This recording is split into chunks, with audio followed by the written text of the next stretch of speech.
வணக்கம். SP legal foundation உங்களை இனிதே வரவேற்கிறேன். ஒரு இந்த ஆட்சியில் பார்த்தீங்கன்னா கொடுக்கப்பட்ட இலவசங்கள், தள்ளுபடி செய்யப்பட்ட கடன்கள், பேருந்து இலவசங்கள், அப்படி நன்மைகள் இருக்குது.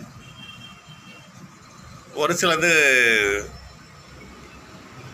விண்ணப்பிக்கப்பட்ட எதுவுமே நம்முடைய அரசு அலுவலகங்கள் எளிதாக பெற முடியவில்லை. அதே மாதிரி இது தகவல் அறியும் உரிமை சட்டம், இதுலேயும் எந்த தகவலும் ஒழுக்கமாக வாங்க முடியல. அது மனுவும் சரி, தபால்னு எது போச்சுனாலும் அது அது மிக சரியானதாகவே இல்லை. இன்னும் எத்தனையோ குறைகள் இருக்கலாம். நிறைகள் நாங்கள் சொல்ல முடியாது இல்லை, அது நீண்டிகிட்டே போகுது. சரி, இதுக்கு முந்தைய ஆட்சி பார்த்தீங்கன்னா அவங்க கொரோனா டைம் ஒரு கொஞ்ச நாள் இருந்துடுது. அதுக்கப்புறம் கடைசி நேரங்களில் கேரளாவை போல் எல்லா இடத்துல இந்த கூட்டு குடிநீர், ரெண்டாவது விவசாயத்துக்கு உண்டான எல்லா குளங்களுக்கும் தண்ணீர், அவினாசி அத்திக்கடவு திட்டம்னு சொல்லிட்டு மேற்கு தொடர்ச்சி மலையோர தமிழகத்தில் செயல்படுத்தப்பட்டிருக்குது. இங்கே இருக்கிற எல்லா குளங்கள்லேயும் தண்ணீர் நிரப்பப்பட்டிருக்கு. அந்தளவுக்கு செஞ்சுருக்காங்க. அதுக்கு மேலே இன்னும் ஏதாவது செய்யறதுக்கு வாய்ப்பு இருந்திருக்கலாம்.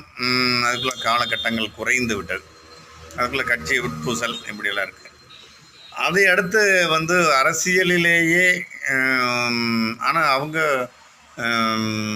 இதுக்கு முந்தைய அரசு காலங்களில் அரசு அலுவலகங்களில் மிக எளிதாக நம்முடைய பட்டா மாறுதலோ வாரி சான்றிதழோ இப்படி எதுவாக இருந்ததுனாலும் கொஞ்சம் எளிமையாக மக்கள் நேரில் சென்று பெற முடிஞ்சது.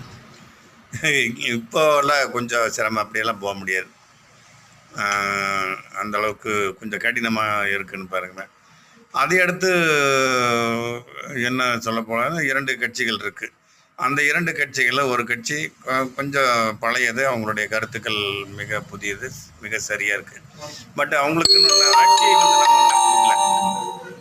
ஆட்சியை அவங்களுக்கு ஒரு முறையாவது தேர்ந்தெடுத்திருந்தால் அவங்க எப்படி என்ன செஞ்சுருப்பாங்க அப்படிங்கிறது தெரியுது. பேச்சு வாக்கில் மிக சரியாக இருக்குது. ஆனால் அதையும் நிறைய குற்றம் சொன்னவங்க நிறைய இருக்காங்க. இதர கட்சிகள் நிறைய இருக்குது. அவங்க கூட்டணியோடு போய் சேர்ந்துக்கிறாங்க, தனியாக ஆட்சியில் நிற்கிறது இல்லை. அதை அடுத்து இப்போ புதிதாக வந்த கட்சி கொஞ்சம் எல்லாரும் போட்டு உழப்பி அவங்க அந்த கட்சியை நடத்த முடியாத அளவுக்கு ரொம்ப சிரமப்படுத்துகிறாங்க.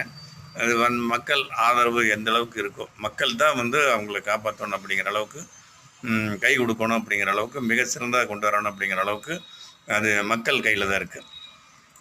மேற்கொண்டு சொல்லுவதற்கு இந்த 4 கட்சிகள் நாளே